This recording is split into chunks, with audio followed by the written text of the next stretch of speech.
মুসলমান ভাইরা আমার বন্ধুগণ, এই জন্য বলতে চাই বাজান রে, আল্লাহকে ভয় করতে হবে। আজ এই বান্দা বান্দি আল্লাহকে ভয় করবে, ওই বান্দা বান্দি কিন্তু কোনদিন গুনাহ করতে পারবে না। এরা কলিজার টুকরা নওগাঁবাসী, আমি আপনাদেরকে কলিজা থেকে ভালোবাসি। এরা যুবক, আমার আল্লাহ বলেন ইয়া আইয়ুহাল্লাযীনা আমানু কু আনফুসাকুম ওয়া আহলিকুম নার, হে আমার ঈমানদার বান্দা বান্দিরা রে, তোমরা নিজেরা জাহান্নামের আগুন থেকে বাঁচাও, তোমাদের অধীনে যারা আছে এদেরকে জাহান্নামের আগুন থেকে বাঁচাও। কারণ কি ওয়াকুদুহান নাস ওয়াল হিজারা, তোমরা যদি এই জাহান্নামের আগুন থেকে নিজেকে না বাঁচাইতে পারো, তোমাদেরকে এই জাহান্নামের ইন্ধন হইতে হবে, এই জাহান্নামের লাকড়ি হইতে হবে। আমি আল্লাহ চাই না তুমি আমার বান্দা, তুমি আমার বান্দি, তুমি আমার জাহান্নামে যাও। আমি আল্লাহ চাই তুমি আমার বান্দা, তুমি আমার বান্দি, তুমি আমি আল্লাহর জান্নাতে যাও। একটু আওয়াজ করে বলেন সুবহানাল্লাহ, আরেকবার বলেন সুবহানাল্লাহ। মুসলমান ভাইরা আমার বন্ধু, আমার আল্লাহ চাই না আমার বান্দারা, আমার বান্দি গুনাহ কইরা জাহান্নামে যায়। আমার আল্লাহ চাই আমার বান্দা, আমার বান্দি আমি মালিকের জান্নাতে যাকরে বন্ধ। কিন্তু আপনি আমি আজ নিজে গুনাহ করতেছি, নিজে গুনাহ করতেছি, নিজের স্ত্রী সন্তান গুনাহ করতেছে, নিজের মা বাবা ভাই বোন গুনাহ করতেছে। আলাইহি ওয়াসাল্লাম আদ-দুনিয়া সিজনুল মুমিনিন ওয়া জান্নাতুল কাফিরিন, আও কামা ক্বালা আলাইহিস সালাতু ওয়াসসালাম। আদ করব না করব কানি, এইভাবে দিন কেন চলে, কেমনে মরা হিসাব দিব আল্লাহর কাছে। হাসর দায়না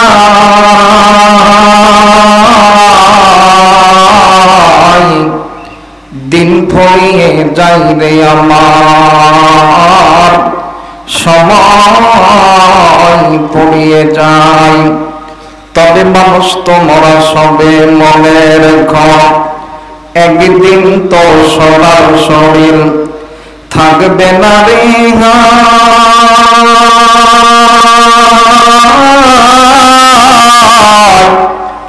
মাটি দেহ মাটির মাঝে মিজবে রে ধুলাই, তুমি আমি মারা গেলে ছেলে কাঁদবে, মেয়ে কাঁদবে, কেঁদে বলবে বা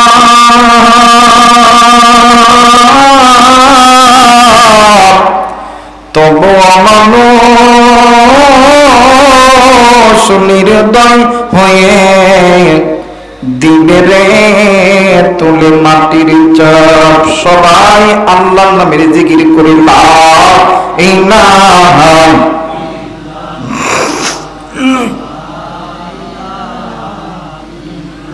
আলহামদুলিল্লাহি রাব্বিল আলামিন। সবাই দুইটা হাত উঁচু করে বলেন তো দেখি, আপনার আমার রব কে? আল্লাহ রে আল্লাহ বলে ডাকতে কি কষ্ট হয়?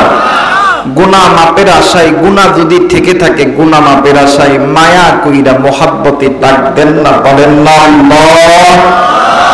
আরেকবার বলেন আল্লাহ। হায়াতের মালিক কে? রিজিকের মালিক কে? আসমানের মালিক কে? জমিনের মালিক কে? আল্লাহ। সবকিছুর মালিক যেহেতু আল্লাহ, ওই আল্লাহর নামের জিকির করলে খুশি হইয়া গুনাহ মাফ যিনি করবেন তিনি কে? আমার মেয়েরা নিজে তো আল্লাহর নামের জিকির করবেন, আর এই দিক সেদিকে একটু নজর করবেন কোনটা আল্লাহর নামের জিকির করে না। যেটা আল্লাহর নামের জিকির করব না বুঝবেন ওইটা ইসরায়েলের দালাল, আমেরিকার দালাল, আল্লাহর নবীর দুশমন, ইসলামের দুশমন, মুসলমানের দুশমন, মসজিদ মাদ্রাসার দুশমন হয়ে এই জায়গায় এসে কথা বলেন, ঠিক কিনা? সবাই কালেমা পড়েন লা ইলাহা আরে লা ইলাহা ইল্লাল্লাহ লা ইলাহা মোহাম্মদ লা ইলাহা ইল্লাল্লাহ লা ইলাহা ভাইজান বহদরে মাদিনা আমরা কেমনে যাব জানি না। জোরে বলেন মারহাবা, সবাই বলেন মারহাবা, সবাই আমার সঙ্গে বলেন বহদরে মাদিনা আমরা কেমনে যাব জানি না। দয়া করো দয়ার আল্লাহ, দয়া করো দয়ার আল্লাহ পুর মনের বাসনা লা ইলাহা আরো করে লা ইলাহা লা ইলাহা ইল্লাল্লাহ মুহাম্মাদুর রাসূলুল্লাহ। সকলেই পড়ি সাল্লাল্লাহু আলাইহি ওয়াসাল্লাম। ও সোনার মদিনা বহু দূরে কিন্তু মদিনাওয়ালা সবার অন্তরে। নারে তাকবীর। মদিনার নবীর প্রেম ভালোবাসা কোন কোন উম্মতের কলিজায় আছে? দুই হাত উঁচু করে আল্লাহরে দেখায় বলেন নারে তাকবীর, নারে তাকবীর। হাত নামান। আমার বেইরা ওই নবীর প্রেমে যদি একটু নবীর প্রেমে গায় গুনাহ হবে, কষ্ট হবে? তাইলে ওই নবীর প্রেমে নবীর উম্মতরাই গাইবে, নবীর প্রেমে নবীর উম্মতরাই জীবন দিবে। কাফের বেঈমান নবীকে মোহাব্বত করবে না, নবীর প্রেমে জীবনও দিতে পারবে। ও সোনার মদিনা বহু দূরে সবাই সোনার মদিনা বহু দূরে কিন্তু মদিনাওয়ালা সবার অন্তরে। সবাই কিন্তু মদিনাওয়ালা সবার অন্তরে। ও সোনার মদিনা বহু দূরে, সোনার মদিনা বহু দূরে কিন্তু মদিনাওয়ালা সবার অন্তরে। বলেন কিন্তু মদিনাওয়ালা। মাশাআল্লাহ। তুমি দেখো তোমার যে বান্দাগুলো তোমার নবীর প্রেমে জবান খুলছে, মালিক তুমি জবানগুলোকে কবুল করে নাও। বলে বলেন আমিন। কিন্তু মদিনাওয়ালা সবার অন্তরে। একসঙ্গে কিন্তু মদিনাওয়ালা জেগে গেছে একবার সোনার মদিনা, তাহার মনে আর কোন চিন্তা রইল না। নারে তাকবীর। জেগে গেছে একবার সোনার মদিনা, তাহার মনে আর কোন চিন্তা রইল না। আমার অন্তর জোরে মদিনায় আছে রে, আমার অন্তর জোরে মদিনায় আছে রে।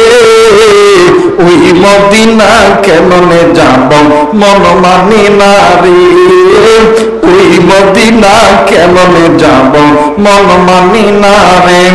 ও সোনার মদিনা বহু দূরে সবাই সোনার মদিনা বহু দূরে কিন্তু মদিনাওয়ালা সবার অন্তরে।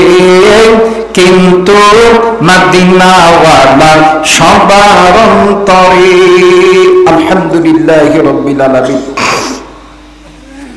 দশমতম বার্ষিক ঐতিহাসিক বিশাল তাফসীরুল কোরআন ও দোয়া মাহফিলের সম্মানিত সভাপতি, সহসভাপতি, প্রধান অতিথি বিশেষ অতিথি আমন্ত্রিত ওলামা হযরত যিনারা কথা বলেছেন, আমার পূর্বে কথা বলেছেন, আজকের মাহফিলের দ্বিতীয় মেহমান হযরতুল আল্লাম হযরত মাওলানা জাকারিয়া হোসেন সাহেব দোয়া করছে আল্লাহ তাআলা আমার শ্রদ্ধেয় বড় ভাইয়ের শান মান ইজ্জত সম্মান আল্লাহ যাতে বৃদ্ধি করে দেয়, জোরে বলেন আমিন। আরো কথা বলেছেন বিশেষ মেহমান জনাব Mohammad doctor M A Hasan সাহেব, দোয়া করছে আল্লাহ তাআলা তিনার হায়াতের মধ্যে যাতে আল্লাহ বরকত দান করে দেয়, জোরে বলেন আমিন। সেই সাথে আরো যে সমস্ত ওলামা হযরতরা কথা বলেছেন, দোয়া করছে আল্লাহ তাআলা সকলের শান মান ইজ্জত সম্মান আল্লাহ যাতে বৃদ্ধি করে দেয়, জোরে বলেন আমিন। সেই সাথে আমরা যারা এখানে এসেছি, চাচারা ভাইরা, ছোট ছোট কলিজার টুকরারা, পর্দার অন্তরালে আমলা সালেহা মা ও বোনেরা, আসুন আমরা দলমত নির্বিশেষে আল্লাহ পাকের দরবারে শুকরিয়া আদায় করি যে আল্লাহ আপনাকে আমাকে দয়া করে মায়া করে জান্নাতের বাগানে জান্নাতের মেহমান বানিয়ে দিলেন। সকলেই শুকরিয়া আদায় করি আলহামদুলিল্লাহ। অগণিত দরুদ ও সালাম বর্ষিত হক যে নবী ইমামুল মুরসালিন খাতামুন নবিয়্যিন রাহমাতাল লিল আলামিন, সেই আখিরি জামানার নবীর প্রতি মহাব্বতে দরুদ পড়ি, সকলেই পড়ি সাল্লাল্লাহু আলাইহি ওয়াসাল্লাম। সবকিছুর শুরুতে জানতে চাচ্ছি আপনারা কেমন আছেন? সবাই ভালো আছেন? জি, আমি আপনাদের দোয়ায় ভালো আছি আলহামদুলিল্লাহি রাব্বিল আলামিন। আমার ভাইরা, আমি আল্লাহ পাকের দরবারে শুকরিয়া আদায় করছি যে আল্লাহ আমার মতন একজন জাহিল মূর্খ গুনাহগারের জবান থেকে পবিত্র কোরআনুল কারীমের একটি আয়াত, অসংখ্য হাদিস থেকে ছোট্ট একটি হাদিস তেলাওয়াত করার তৌফিক দান করেছেন। আমি আল্লাহ পাকের দরবারে শুকরিয়া আদায় করছি আলহামদুলিল্লাহি রাব্বিল আলামিন। আমার ভাইরা, সবকিছুর শুরুতে আমি আপনাদের মাঝে আমার এই দুইটা হাত একজন ভিক্ষুক একজন ফকিরের মতন আপনাদের মাঝে পেতে দিলাম। ফকির চিনেন আপনারা? দেখবেন পাড়ায় পাড়ায় বাড়ি বাড়ি বাজারে ভিক্ষা করে। আল্লাহর হস্তে 2 টাকা দিন, আবার ভিক্ষা করে না বাবা? অনেকে হয়তো টেনশনে পড়ছে যে হুজুর ওয়াজ না করতেই টাকা চাইতেছে, কথা বলে কেন? আসলে এই আমি যে হাতটা পাচ্ছি, এই হাতটা টাকার জন্য পাতি নাই, পয়সার জন্য পাতি নাই, আমি পেতেছি দোয়ার জন্য। ওলামা হযরত এখানে আছেন, জিজ্ঞেস করে দেখবেন দোয়ার চাইতে দামি কোন জিনিস হতে পারে? দোয়া মানুষকে উপরের দিকে উঠায় দেয়, দোয়া মানুষকে নিচের দিকে দাবায় দেয়। আপনারা একটু আল্লাহর কাছে দোয়া করবেন, আল্লাহ যতক্ষণ পর্যন্ত আমাদের এই দ্বীনি ভাই আমাদের মাঝে কথা বলবে, এমন কিছু কথা তার জবান থেকে বাহির করে দিবেন যে কথা শুনে দুনিয়াতে আমল করে হাসরের ময়দানে আল্লাহর জান্নাত লাভ করতে পারি, জোরে বলেন আমিন। আমার ভাইরা, এখানে অনেকেই আছেন যারা ইউটিউব, ফেসবুক, ইন্টারনেট ব্যবহার করেন, যারা প্রতিনিয়ত আমি আবু রাইহানের বয়ান শুনে থাকেন। তারা খুব ভালো করে জানেন আমি আবু রাইহান মাটির চুলায় রান্না করি, গ্যাসের চুলায় রান্না করতে পারি না। বর্তমান ডিজিটাল জামানায় দেখবেন প্রত্যেক বাড়ি বাড়ি গ্যাসের চুলা আছে, এরপরে ইলেকট্রিক চুলা আছে, কথা বলেন ঠিক না? কিন্তু ইলেকট্রিক চুলায় গ্যাসের চুলায় যে রান্না করা হয়, এই রান্নার ভিতরে আপনি পেঁয়াজ রসুন আদা তেল ইত্যাদি যাবতীয় সব কিছু বেশি বেশি দিবেন, দেখবেন এই জিনিসটা আপনি স্বাদ হবে না, পাঞ্চা হবে। আর মাটির চুলায় দেখবেন রান্না করতে একটু দেরি হয়, খড়ি লাগে, কত কিছু করতে হয়। দেখবেন মাটির চুলায় আপনি যেমন তেমন করে রান্না করবেন, রান্নাটা কিন্তু স্বাদ হবে, কথা বলেন ঠিক না? তো আমি বললাম বাংলাদেশের মানুষ মাটির মানুষ, শুধু বাংলাদেশের বললে ভুল হবে। আমার বাড়ি নওগাঁ জেলা, নওগাঁ রানীনগর থানা।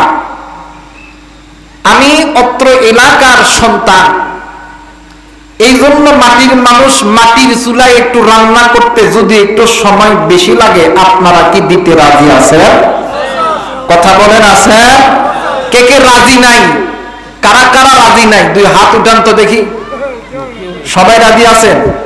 কে কে রাজি আছেন? দুই হাত উঁচু করে আমরা দেখান। নারে তাকবীর, নারে তাকবীর। আমার ভাইরা, পবিত্র কোরআনুল কারীম থেকে একটি আয়াতে কারিমার অংশ বিশেষ তেলাওয়াত করেছি। আল্লাহ বলেন, ইয়া আইয়ুহাল্লাযীনা আমানুত্তাকুল্লাহ। উলামা হযরত এই জায়গায় আছেন।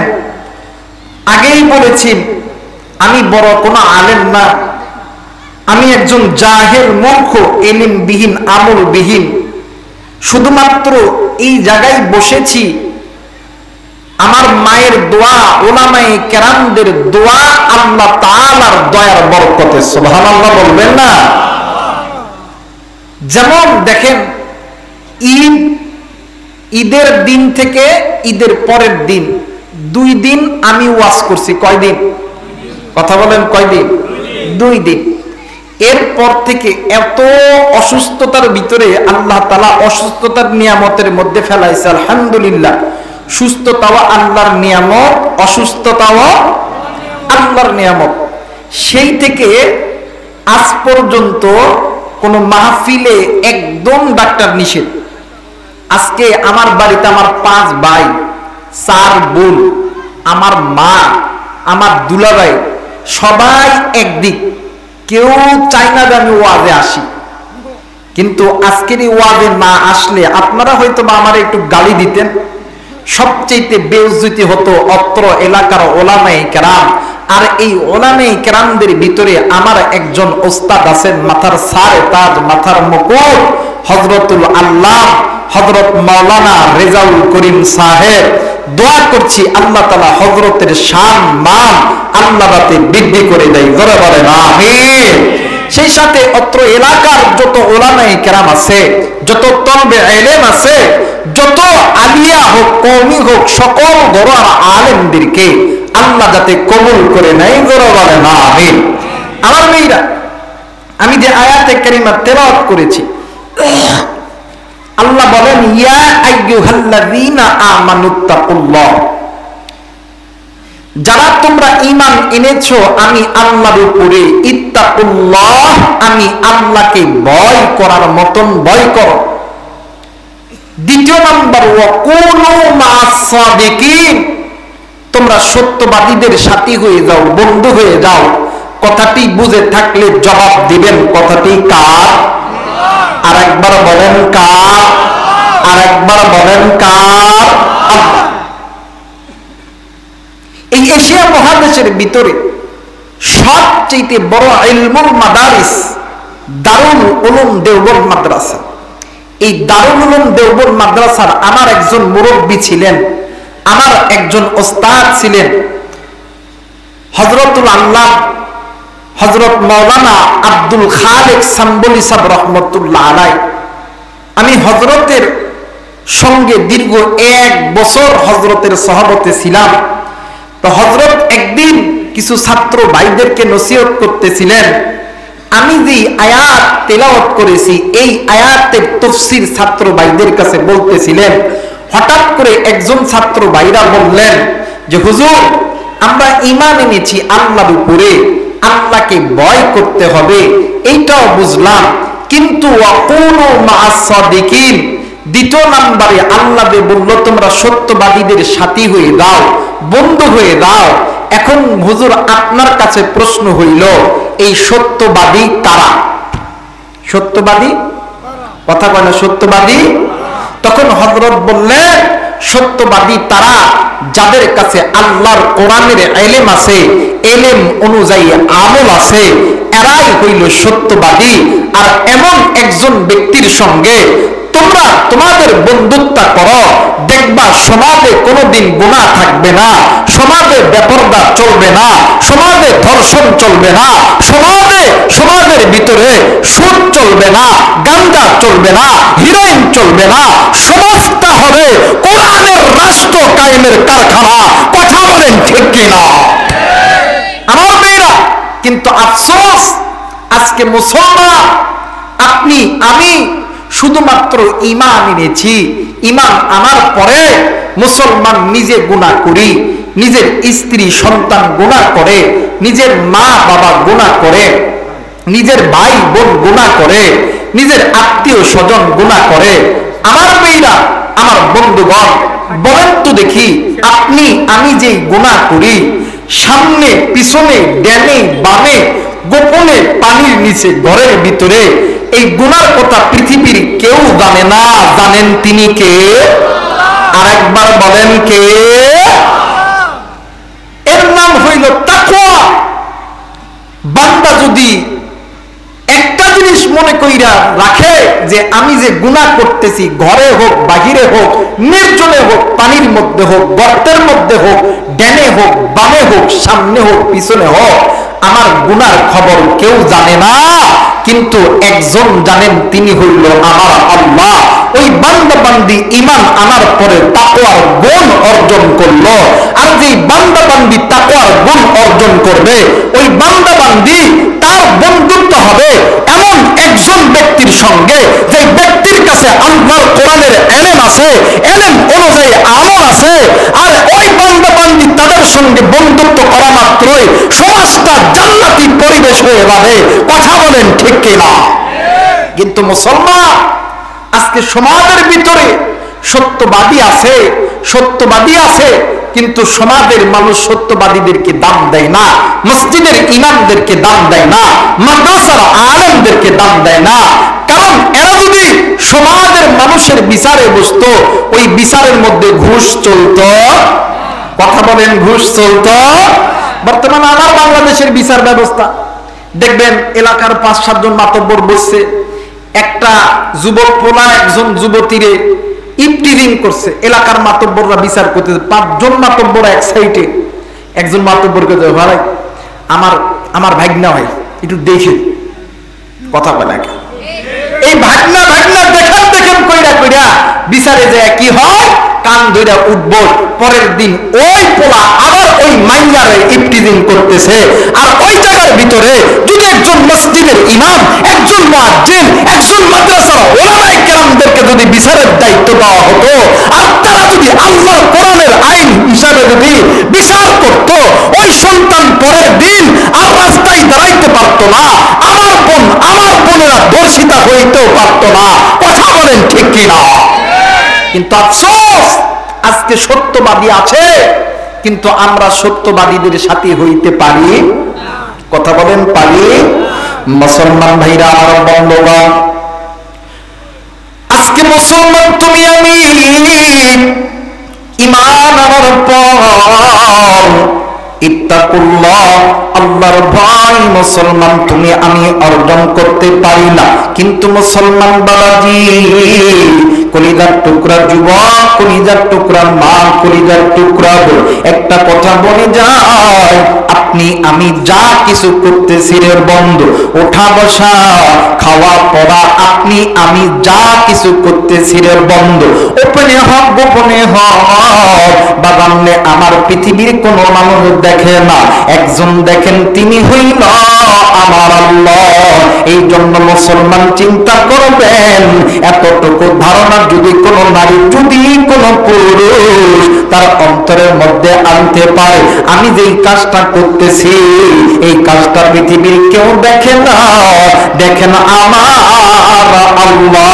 একটু আওয়াজ করে বলেন সুবহানাল্লাহ। আরে মুসলমান বন্ধু, এই দুনিয়া থাকার জায়গা নয়, কি এই দুনিয়ায় চিরদিন থাকবো না, এই দুনিয়া ছেড়ে আপনাকেও যেতে হবে, এই দুনিয়া ছেড়ে আমাকেও যেতে হবে।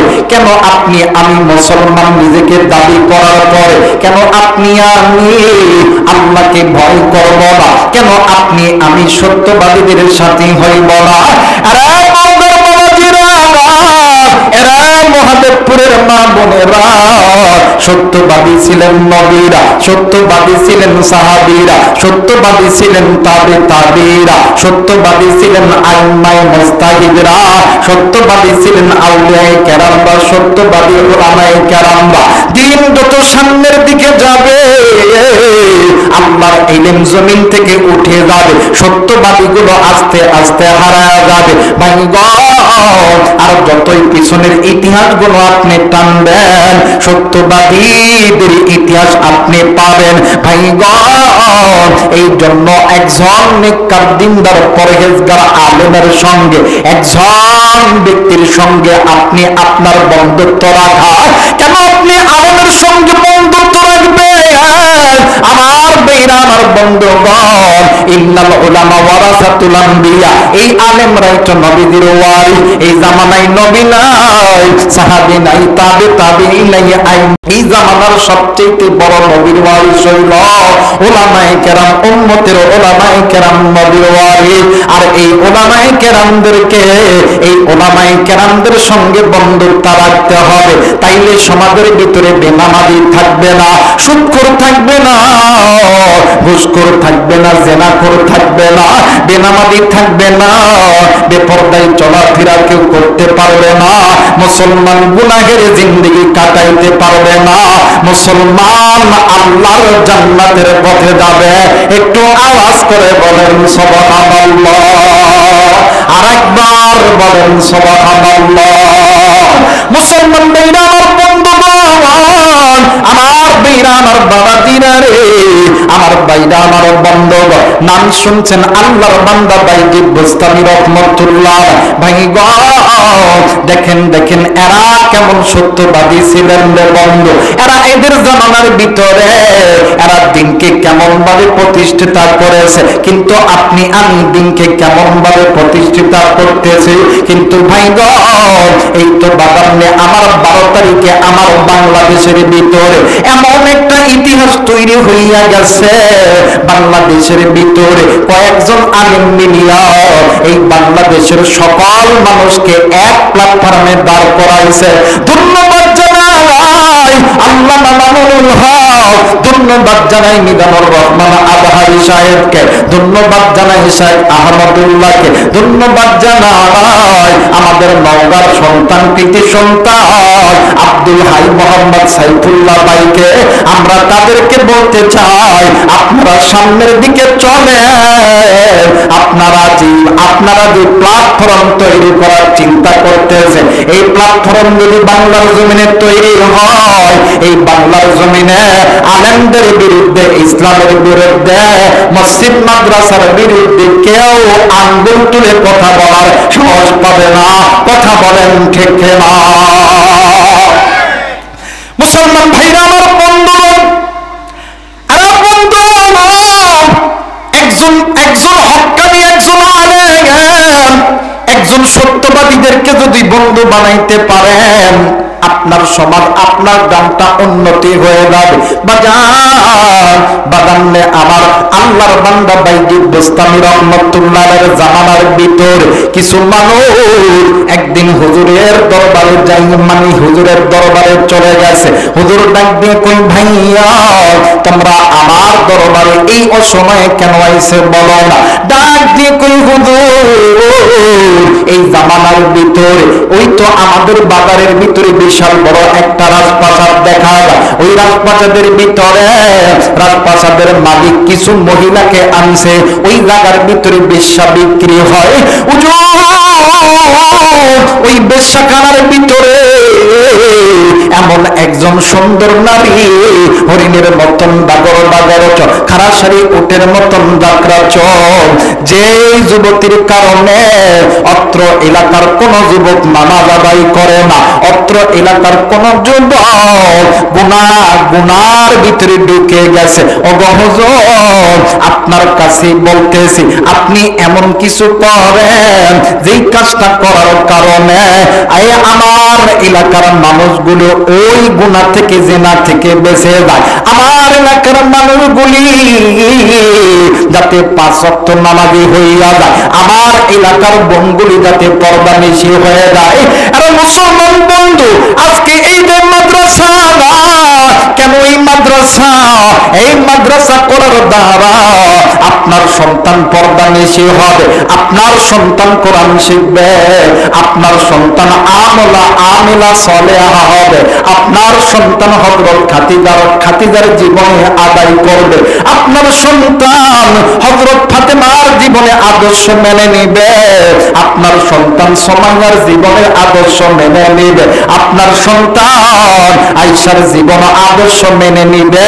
এই জন্য আমার আল্লাহ ওই সন্তানকে যখন জান্নাতে দিবে, ওই সন্তানের সঙ্গে আল্লাহ আপনাকেও জান্নাতের মধ্যে ঢুকাইবে। একটু আওয়াজ করে বলেন সুবহানাল্লাহ, আরেকবার বলেন সুবহানাল্লাহ। আমার ভাইরা, আমার বন্ধুগণ, এইবার আল্লাহর বান্দা বাইজিদ বুস্তামি রহমতুল্লাহ আলাইহির কাছে এলাকার কিছু মানুষ গেছে, ডাক দিয়ে কই, হুজুর আপনি কি করবেন জানি না, কিন্তু এই বেশ্যাখানা বন্ধ করতে হবে। হুজুর তলে তলে দিয়ে খবর নিছে, ওই বেশ্যাখানার ভিতরে সবচেয়ে সুন্দর যে নারীটা আছে, এই নারী প্রতি ঘন্টায় কত নেয়, সমস্ত কিছু শোনার পরে ঠিক একদিন মাগরিবের নামাজের পরপর আল্লাহর বান্দা বাইজিদ বুস্তামি একটা ব্যাগ নিছে, আর ব্যাগের মধ্যে দুইটা জায়নামাজ নিছে। কয়টা? কথা বলেন, কয়টা? এই দুইটা জায়নামাজ লইয়া আর ব্যাগের ভিতরে কিছু স্বর্ণের টাকা লইয়া আল্লাহর বান্দা চলে গেছে ওই পতিতালয়ের মধ্যে। এই হুজুর যখন ওই পতিতালয়ের গেটের মধ্যে যখন ঢুকছে, অত্র এলাকার যত মানুষ আছে ডাক দেখে, কই কিরে এত বড় হুজুর এই জায়গা যায়, কোনো না কোনো কারণ আছে না নাই? কথা কয় না, আছে না নাই? আপনারা কি আমার কথা বুঝতেছেন? আরে বাগান যদি কোন যে নওগাঁর ভাষায় কথা কওয়া লাগবে তাও কম, কিন্তু আমার সঙ্গে কথা কওয়া লাগবে ওই মগা মানুষের মতন, ওই হিজরাকের মতন পিছন দিক যায়, এটাই ঠিক, এটাই ঠিক কোয়া যাবে? কথা কয় না, কোয়া যাবে? আমার মেয়েরা, হুজুর যখন গেছে এলাকার কিছু লোক করতে, হুজুর এত লুচ্চা, এই জায়গাতে হুজুরও যা। এই খবর কিছু কিছু মুনাফিকরা চারিদিকে ছড়া দিছে। হুজুর বেশ্যাখানাত গেছে, পতিতালয়ত গেছে, এলাকার মানুষগুলো আসা চারিদিক ছায়া গেছে। কেন হুজুর কিসের জন্য আলো? হুজুরের কে দোষ বেশি না? কথা কেন বেশি না? কিন্তু দোষ বেশি হলেও এই আলেম রাই নবীর ওয়ারিস, এটা স্বীকার করতে হবে। কথা বলেন ঠিক কিনা? আমার ভাইরা, আমার বন্ধুগণ, আজ আলেমদের জন্য আমরা জালিমের কারাগার থেকে মুক্ত হয়েছি। আলেমের জন্য আল্লাহর পক্ষ থেকে রহমত এসেছে। কথা বলেন ঠিক কিনা? আমার ভাইরা, আমার বন্ধুগণ, হুজুর যাইয়া সর্বপ্রথম ম্যানেজারকে ডাক দেয়, এই জায়গার ম্যানেজারকে একজন ডাক দেয়, কয় আমি কই এই তোমাদের এই পতিতালয়ের মধ্যে সবচেয়ে সুন্দর যে নারীটা আছে, ওই নারীর কত করে ঘন্টা নাও? কই 1000 টাকা ঘন্টা। কই আজকে এই মাগরিব থেকে ফজরের নামাজের পর পর্যন্ত কত ঘন্টা হয়? কই 6 ঘন্টা। কই আমি তোমাকে 12 ঘন্টায় 24,000 টাকা দিব। এই মহিলা অন্য কোথাও যাবে? কথা বলেন, যাবে?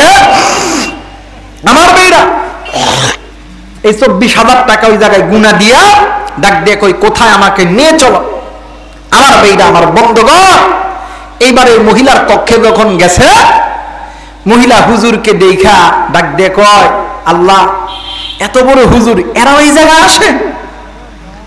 আমার মেয়েরা, এই মহিলা হুজুরকে দেখা, যে তোদের পেশায় ওইটা, হুজুরকে দেখা গায়ের জামা যখন খুলতে লাগছে, হুজুর চোখ মুজে ডাক দেয়, আয় মহিলা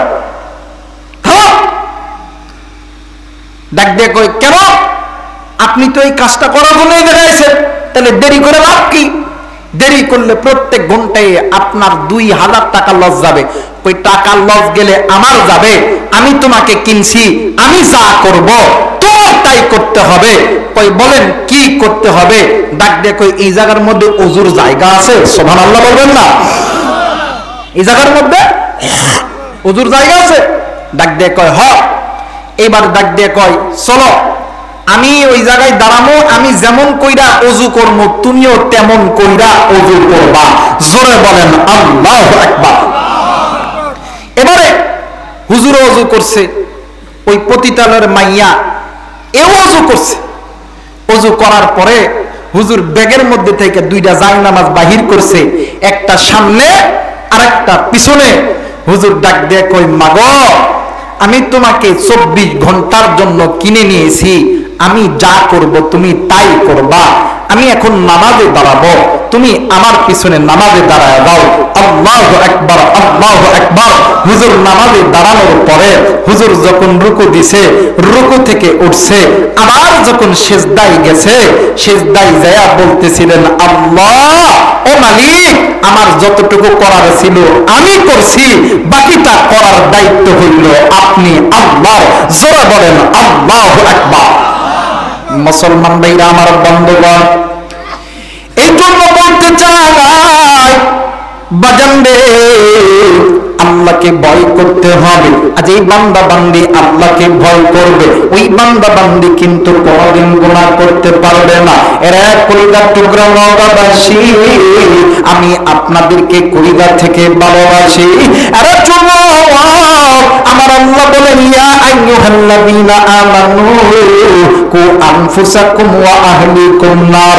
হে আমার ঈমানদার বান্দা বান্দীরা রে, তোমরা নিজেরা জাহান্নামের আগুন থেকে বাঁচো, তোমাদের অধীনে যারা আছে এদেরকে জাহান্নামের আগুন থেকে বাঁচাও। কারণ কি? কারণ কি? ওয়াকুদুহান নাস ওয়াল হিজারা। তোমরা যদি এই জাহান্নামের আগুন থেকে নিজেকে না বাঁচাইতে পারো, তোমাদেরকে এই জাহান্নামের ইন্ধন হইতে হবে, এই জাহান্নামের লাকড়ি হইতে হবে। আমি আল্লাহ চাই না তুমি আমার বান্দা, তুমি আমার বান্দি, তুমি আমার জাহান্নামে যাও। আমি আল্লাহ চাই তুমি আমার বান্দা, তুমি আমার বান্দি, তুমি আমি আল্লাহর জান্নাতে যাও। একটু আওয়াজ করে বলেন সুবহানাল্লাহ, আরেকবার বলেন সুবহানাল্লাহ। মুসলমান ভাইরা আমার বন্ধু, আমার আল্লাহ চাই না আমার বান্দারা, আমার বান্দি গুনাহ কইরা জাহান্নামে যায়। আমার আল্লাহ চাই আমার বান্দা, আমার বান্দি আমি মালিকের জান্নাতে যাকরে বন্ধ। কিন্তু আপনি আমি আজ নিজে গুনাহ করতেছি, নিজে গুনাহ করতেছি, নিজের স্ত্রী সন্তান গুনাহ করতেছে, নিজের মা বাবা ভাই বোন গুনাহ করতেছে।